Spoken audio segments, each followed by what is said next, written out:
আল্লাহু আল্লাহ।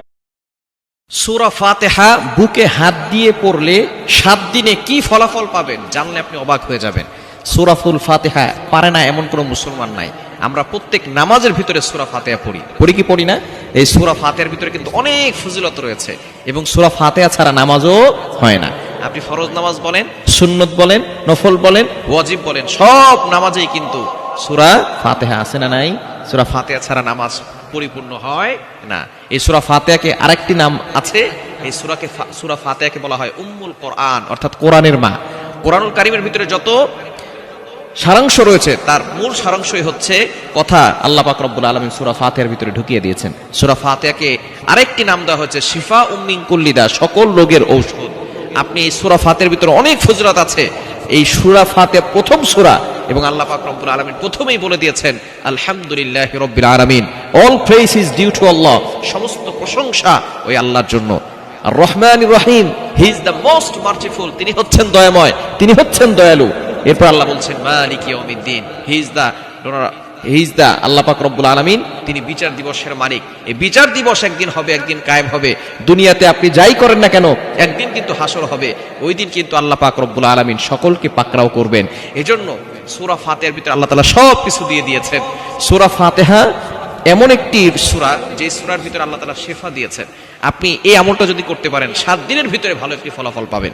আমলটি হচ্ছে আপনি যখন রাতের বেলা ঘুমাবেন 3 বার দুরূদ শরীফ পড়বেন, এরপরে 3 বার ইস্তেগফার পড়বেন। দুরূদের ভিতরে সর্বশ্রেষ্ঠ দুরূদ হচ্ছে দুরূদ ইব্রাহিম, যেটা আমরা নামাজের ভিতরে পড়ি। আল্লাহুম্মা সাল্লি আলা মুহাম্মাদ ওয়া আলা আলি মুহাম্মাদ কামা সাল্লাইতা আলা ইব্রাহিম ওয়া আলা আলি ইব্রাহিম ইন্নাকা হামিদুম মাজিদ। আল্লাহুম্মা বারিক আলা মুহাম্মাদ ওয়া আলা আলি মুহাম্মাদ কামা বারাকতা আলা ইব্রাহিম ওয়া আলা আলি ইব্রাহিম ইন্নাকা হামিদুম মাজিদ। এই দুরূদ ইব্রাহিম হচ্ছে যেটা নামাজের ভিতরে পড়ে সর্বশ্রেষ্ঠ দুরূদ।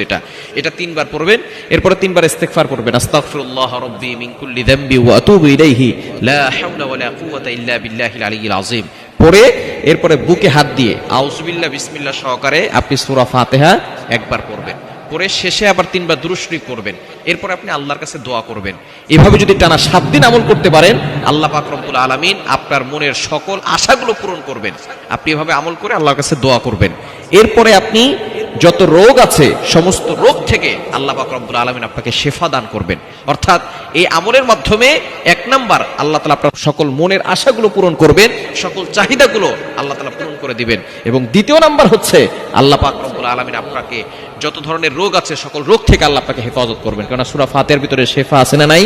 আপনি একিনের সাথে আমল করেন, বিশ্বাস করে, বিশ্বাস অন্তরে রেখে, আল্লাহর প্রতি বিশ্বাস রেখে আমল করেন, অবশ্যই ভালো ফলাফল পাবেন। এজন্য সূরা ফাতিহার ভিতরে আল্লাহ পাক রব্বুল আলামিন, এটা কেমন যেন একটা দোয়া, আমরা শেষে আমিন গায়রিল মাগদুবি আলাইহিম ওয়ালাদ-দাল্লিন আমিন বলি কি বলি না?